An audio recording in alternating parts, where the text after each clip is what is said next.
있습니다. 요한 3서는 사도 요한이 가이오에게 보낸 편지입니다.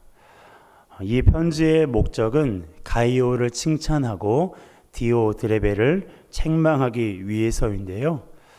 오늘은 가이오를 칭찬한 것과 관련해서 함께 말씀을 나누고자 합니다. 먼저 사도 요한과 가이오의 관계가 어떠한지를 우리가 알아야 이 말씀의 전반적인 분위기를 잘 알 수 있을 것 같습니다. 사도 요한은 우리가 잘 알고 있는 것처럼 예수님의 제자이고요. 성경에서는 요한복음과 요한 1, 2, 3서를 기록한 사람입니다. 그렇기 때문에 성경에 이 사도 요한에 관한 정보가 꽤 많이 있어요. 반면에 가이오에 관해서는 알려진 내용이 거의 없습니다. 그럼에도 불구하고 확실한 게 하나 있는데 사도 요한이 가이오를 무척 사랑했다는 거예요. 그가 가이오를 부를 때마다 사랑하는 자라고 부른 것을 보면 알 수가 있습니다.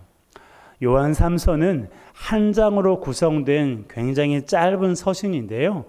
이 짧은 서신 안에 사랑하는 자라는 말이 3번이나 반복되고 있어요.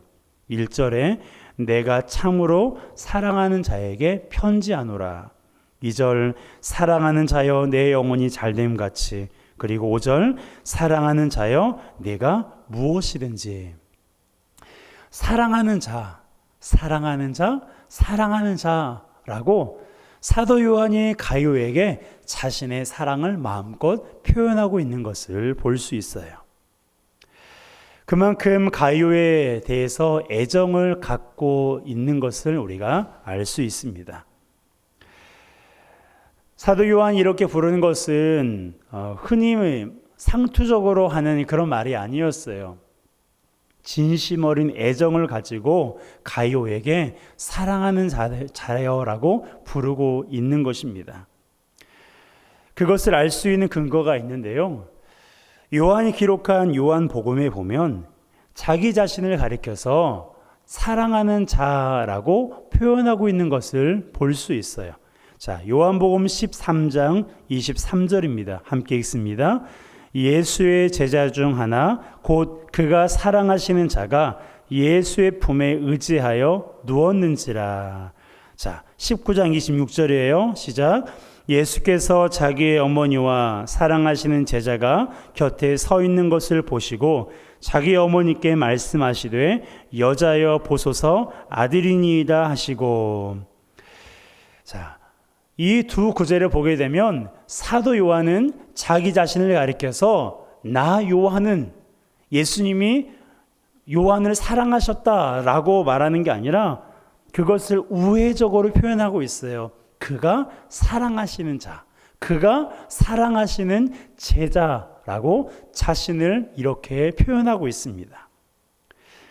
요한복음은 당시 예수 믿는 사람들이 로마에 의해 핍박을 당하고 있는 그러한 상황이었어요. 그때 사도 요한이 성도들에게 보낸 글인데요.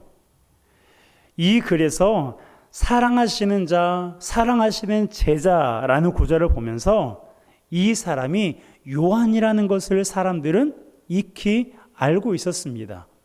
이게 누굴까? 도대체 예수님이 사랑하신 사람이 누굴까? 고민하지 않았어요. 아, 사도 요한.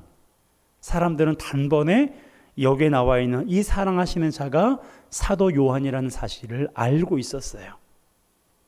그만큼 요한은 예수님께 사랑받았고 예수님을 사랑하는 사람이었습니다.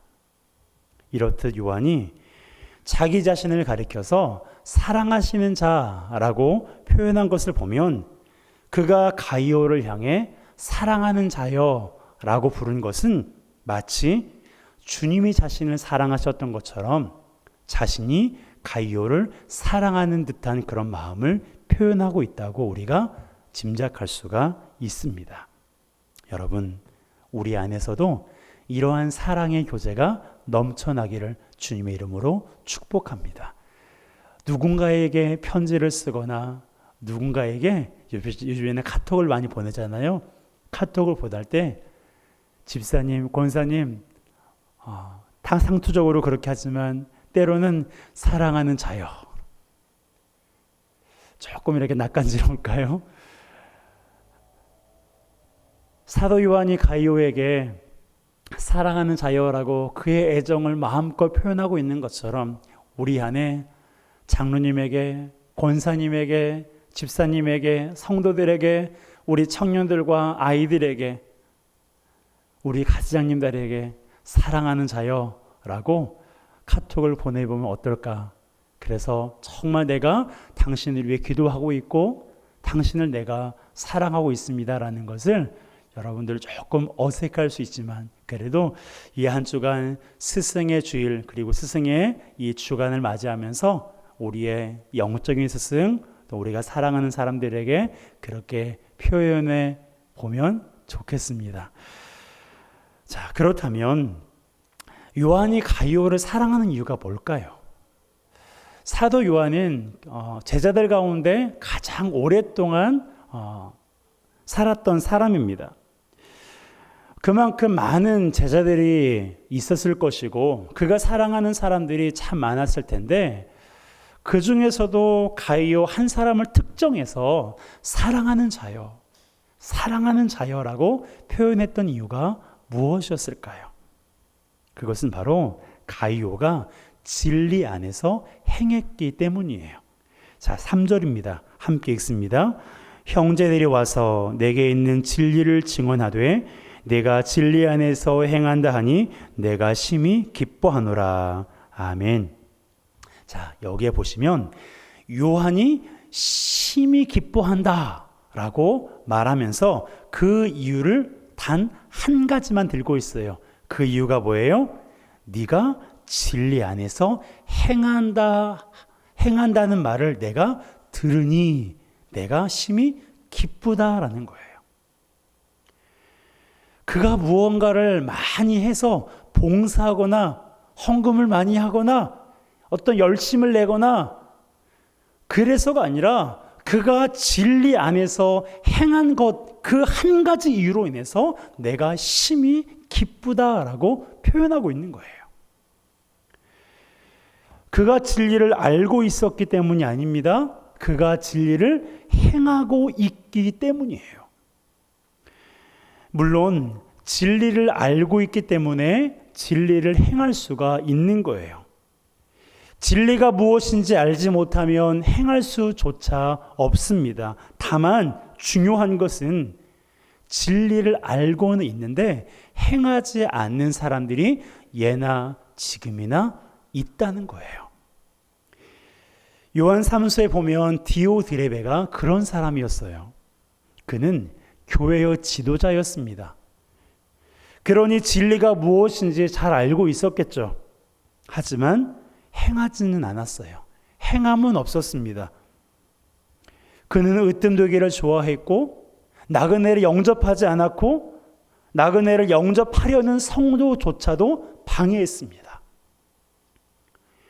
이것이 디오드레베가 요한에게 책망받은 이유예요. 하지만 가이오는 달랐어요. 가이오는 진리를 알았을 뿐만 아니라 진리 안에서 살았던 사람이었습니다. 그가 진리 안에서 살았던 사람이라는 증거가 여러 가지 있겠지만 사도 요한은 그 가운데 한 가지만을 손꼽고 있어요. 그것은 바로 그가 나그네를 환대했다는 것입니다. 자, 5절입니다. 함께 읽습니다. 사랑하는 자여, 내가 무엇이든지 신실한 일이니. 아멘. 형제나 나그네 그리고 순회 전도자를 환대하는 것은 그리스 로마 시대의 사회의 중요한 관습이었습니다. 환대란 그들의 안전을 지켜주는 거예요. 창세기 19장에 보면 롯이 소돔에 있을 때 나그네로 가장한 두 천사를 자신의 집으로 영접한 일이 있었습니다. 그러자 소돔 백성들이 두 천사를 해코지하려고 찾아왔을 때 롯이 어떻겠습니까? 두 천사를 보호했어요. 이렇게 안전을 지켜주는 것이 환대입니다. 또한 환대는 먹을 것과 사용할 물건을 제공하는 거예요. 나그네는 먹을 것이 늘 부족하고요. 사용할 물건이 충분하지 않습니다. 그러기에 나그네들에게 필요한 것들을 제공하는 것은 그들에게 큰 위로와 힘이 됩니다. 제가 20대 중반에 17일 동안 전국을 돌아다니면서 전도를 하는 시간들이 있었는데요. 조치원에서 출발해서 해남, 포항, 삼척 그리고 서울에 이렇게 쭉 걷기도 하고 히치하이킹도 하면서 17일 동안 그 전도 순례 여행이라고 했는데 순례 여행을 하면서 하나님께서 얼마나 많은 그러한 좋은 사람들을 만나게 하셨는지 모릅니다.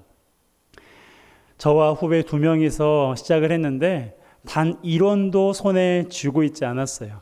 하나님이 채우시는 것을 경험해보자 라고 해서 무작정 걸었습니다. 그래서 힘들면 히치하이킹을 하고 또 잘 곳이 없으면 또한 교회 문을 두드리기도 하고 마을 회관을 두드리기도 하면서 그렇게 순례 여행을 지속했어요. 그렇다고 해서 늘 환대하는 사람만 만났던 건 아닙니다. 그리고 예수 믿는 사람의 집에만 들어선 건 아니에요. 때로는 불자의 집을 두드리기도 하고 여러 사람들과의 만남을 가졌습니다. 그 가운데 얼마나 많은 환대를 받았고 얼마나 많은 그런 위로를 받았는지 모릅니다. 20대 후반에 2달 동안 미국 전역을 여행을 하면서도 마찬가지였어요. 저희 팀원 14명이서 2달 동안 여행을 하면서 각 교회를 컨택했습니다. 그러면서 공연도 하고 간증도 하고 강의도 하고 그러면서 그 교회에서 숙식과 숙박을 제공을 받았어요. 지금 생각해보면 이전에도 생각해보면 그 일이 얼마나 고마웠는지 새삼 깨닫게 됩니다. 20대밖에 되지 않는 그 청년들이 교회에서 강의하고 공연한들 어떠한 큰 유익이 있겠어요. 도리어 돈만 들고 그리고 신경이 쓸 일이 더 많았을 텐데 하나님께서는 사람들을 통해서 환대를 받게 하셨고 많은 섬김을 누리게 하셨습니다. 그러면서 제 안에 그런 생각이 들더라고요. 나도 받은 대로 되돌려주고 싶구나. 국내 그리고 해외에 있는 나를 환대해 주신 분들뿐만 아니라 그들을 다시 만난다는 보장은 없지만 그들을 만나지 못할지라도 다른 누군가에게 그리고 내가 한 번 만나는 그런 나그네와 같은 그런 사람들과의 만남도 귀하게 여겨야겠구나라는 생각이 들었습니다. 여러분, 나그네를 환대하는 것 그리고 우리의 이웃을 환대하는 것 이것은 하나님의 말씀을 지키는 것이요 하나님을 기쁘시게 하는 일입니다. 바로 요한 3서에 언급된 가이오가 그런 사람이었어요. 가이오는 나그네를 환대하는 것이 하나님의 말씀이라는 사실을 알았어요. 그래서 그것을 온전히 실천한 것입니다. 여러분, 진리가 무엇입니까? 하나님의 말씀이 진리요, 복음이 진리예요. 우리는 진리를 알고 있습니다. 그렇다면 진리를 알고 있을 뿐만 아니라 진리 안에서 행해야 돼요. 하나님의 말씀 안에서 살아가야 하는 것입니다. 목회자는 설교가가 되어서는 안 돼요. 목회자는 설교한 대로 살아야 목회자입니다. 부모는 훈계만 해서는 안 됩니다. 삶으로 보여줘야 부모예요. 스승은 가르치는 것만으로 만족해서는 안 됩니다.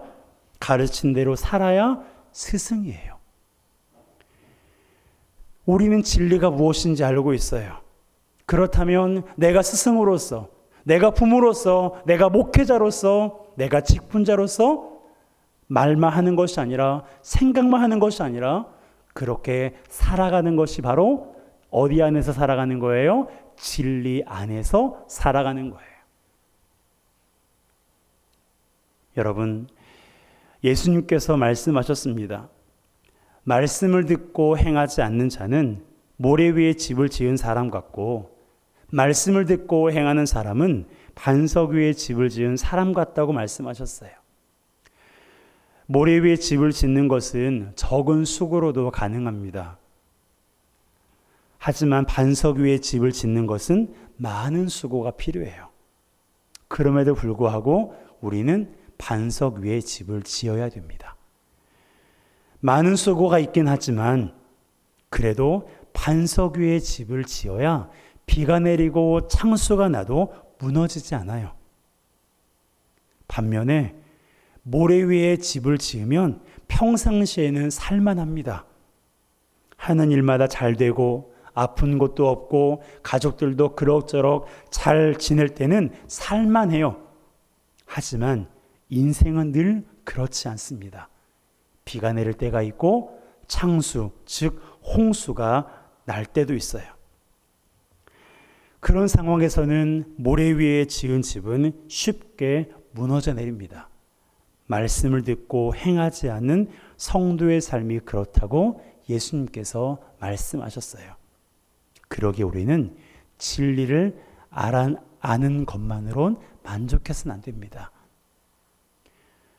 성경에 관한 지식이 있을 뿐만 아니라 성경을 통해서 우리에게 말씀하시는 하나님의 말씀 안에서, 진리 안에서 우리는 행해야 돼요. 우리는 그렇게 살아가야 되는 것입니다. 그렇다면 어떤 사람이 진리 안에서 살아갈 수 있을까요? 어떤 사람이 진리 안에서 살아갈 수가 있는 걸까요? 바로 진리 안에서 행하는 것을 가장 기쁘게 여길 줄 아는 사람이에요. 자, 4절입니다. 함께 읽습니다. 내가 내 자녀들이 진리 안에서 행한다 함을 듣는 것보다 더 기쁜 일이 없도다. 아멘. 사도 요한은 고백하고 있습니다. 여기서 말하는 자녀는 성도를 가리켜요. 내가 나의 성도들이, 나의 자녀들이 진리 안에서 행한다 함을 듣는 것보다 더 기쁜 일이 없도다. 사도 요한에게 있어서 가장 기쁜 것은 성도들이 진리 안에서 살아가는 거였어요. 하나님 말씀대로 살아가는 것을 듣는 것, 그것이 사도 요한에게 있어서 가장 듣고 싶은 소식이었고, 가장 기다리는 소식이었고, 가장 기쁜 소식이었어요. 여러분, 스승은 제자가 진리 안에서 행하는 것을 가장 기쁘게 여겨야 되고, 목회자는 성도들이 진리 안에서 행하는 것을 가장 기쁘게 여길 줄 알아야 돼요. 그러기 위해서는 우리 안에 진리 안에서 행하는 것이 가장 기쁘다는 인식이 먼저 있어야 돼요. 내 안에 이러한 기쁨이 없고 내 안에 이러한 인식이 없는데 진리 안에서 열심히 살고 있는 사람들이 그 사람들의 모습이 기쁘게 보이지 않습니다. 잘하고 있구나 라고 하는 정도이지, 말씀대로 살아가려고 애쓰는 사람, 진리 안에서 살아가려고 몸부림치는 성도의 모습을 보면서 정말 기쁘다 라고 반응할 수가 없어요. 그런 반응이 내 안에 있기 위해서는 내 안에 어떤 마음이 있어야 돼요? 그래, 진리 안에서 행하는 것이 가장 기쁜 일이야. 하나님의 말씀대로 살아가는 것이 내 인생 가운데서 가장 즐거운 일이야 라는 것을 인식하고 그것을 경험한 사람이 나의 자녀가, 나의 성도가, 제자가, 그리고 나의 이웃이 진리 안에서 살아가기를 위해 기도하고 진리 안에 살아가는 모습을 보면서 함께 박수해 주는 것입니다. 여러분, 그러므로 우리가 먼저 진리 안에서 행하는 것을 소중하게 여기시기를 주님의 이름으로 축복합니다. 하나님의 말씀대로 살아가는 것이 내 인생 가운데서 가장 기쁜 일이라고. 지금은 힘들고 지금은 어려운 길을 걸어가고 있지만 그럼에도 불구하고 내가 걸어가고 있는 이 길이 믿음의 길이요, 하나님께서 기뻐하시는 길이기에 묵묵히 그 길을 걸어가는 우리 모두가 되었으면 좋겠어요. 그 모습을 하나님께서 기뻐하시는 것을 알고 진리 안에 행하기를 기뻐하며 진리 안에 행하기를 힘쓰는 우리 모두가 되시길 바랍니다. 그래야 나의 자녀가 진리 안에 살아가는 모습을 보면서 너무 기쁜 거예요. 진리 안에 살아가고 있는 것이 소중하다는 것을 내가 알고 있으면 나의 성도가, 나의 이웃이 진리 안에 살아가고 있는 그 모습을 보면서 너무너무 기뻐하는 거예요. 제가 요즘에 이것을 위해서 기도하고 있습니다. 몇 년 전에 이 말씀을 하나님께서 주시고, 그래, 이 말씀을 붙들고 내가 성도들을 이런 관점으로 바라봐야지 라고 하면서 하나님 앞에 늘 기도해 있었어요. 그런데 어떤 이유로, 여러 가지 이유로 이 마음을 잊어버렸던 것 같습니다. 하나님께서 최근에 이 마음을 다시 한번 부어주셨어요. 여러분,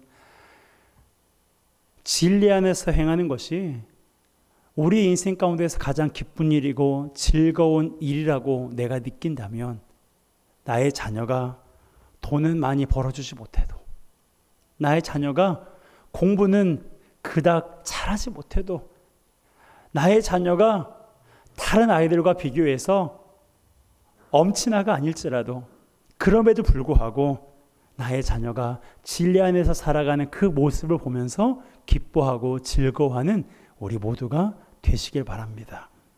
여러분, 나의 자녀들이 진리 안에서 행한다 함을 듣는 것보다 더 기쁜 일이 없도다 라는 이 사도 요한의 고백이 저와 여러분들의 고백이요, 무엇보다 저의 고백이 되기를 위해서 기도해 주시고, 그렇게 성도를 바라보고 또한 우리 한 사람 한 사람이 그렇게 우리의 자녀와 우리의 이웃을, 그리고 내 곁에 있는 성도를 바라보는 우리 모두가 되시기를 주님의 이름으로 축복합니다.